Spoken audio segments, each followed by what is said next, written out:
नितिन मेरे छोटे भाई की तरह है, उनके पिताजी को जिताने में हमने योगदान दिया था। और आज पीके के लिए बिल्कुल आवाज बुलंद है। बिल्कुल।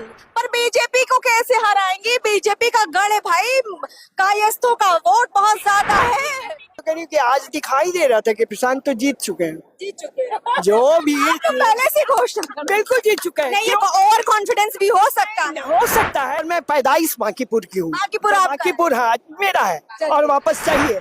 नीति है ही नहीं, अब तो गुंडागर्दी है, जिसकी लाठी उसकी भैंस वाली बात है।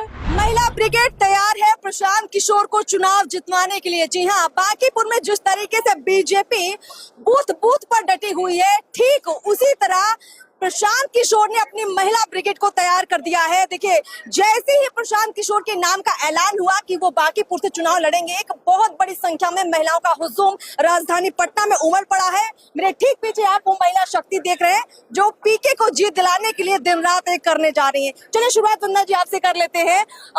मैं सीधे सवाल करती हूँ कि बांकीपुर की जनता से क्या कहेंगी, पीके को वोट वो क्यों दे? पीके को वोट दें इसलिए कि जाति धर्म सबसे ऊपर उठ के, इसलिए कि रोजगार और पलायन जो हमारा मुख्य मुद्दा रहा है।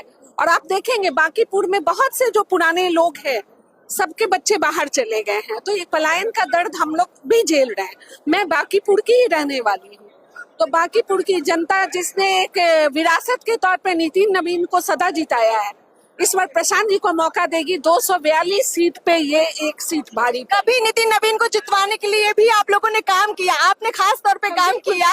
और नितिन मेरे छोटे भाई की तरह है, उनके पिताजी को जिताने में हमने योगदान दिया था। और आज पीके के लिए बिल्कुल आवाज बुलंद है। बिल्कुल। जब भाजपा, जिस भाजपा को मैं जानती थी, वो जब गलत राह पे चल दी, तो मेरा समर्थन उसको तो नहीं रहेगा। निश्चित मैं प्रशांत जी के लिए जो जी जान लगेगा हम लोग करेंगे।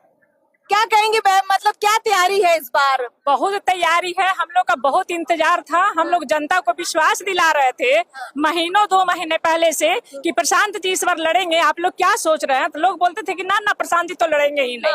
तो भाई ऐसी बात नहीं है। जो जनसुराज के अंदर जो काम कर रहे थे उन लोग के मालूम था कि प्रशांत जी चुनाव लड़ेंगे ही, तभी हम लोग को शुरुआती हुआ था कि इस बार बांकीपुर का विधानसभा उपचुनाव लड़ा जाए। तो भाई लोग, जनता लोग को विश्वास नहीं हो रहा था। अब आज घोषणा हो गई है, अब आज से कल में दिशा और दशा दोनों बदल जाएगा बिहार का। बिहार का विकास में जनसुराज का, प्रशांत जी का ये सोच रहा है कि बिहार की बदलने की शुरुआत बांकीपुर है। शुरुआत बांकीपुर है। पर बीजेपी को कैसे हराएंगी? बीजेपी का गढ़ है भाई, कायस्थों का वोट बहुत ज्यादा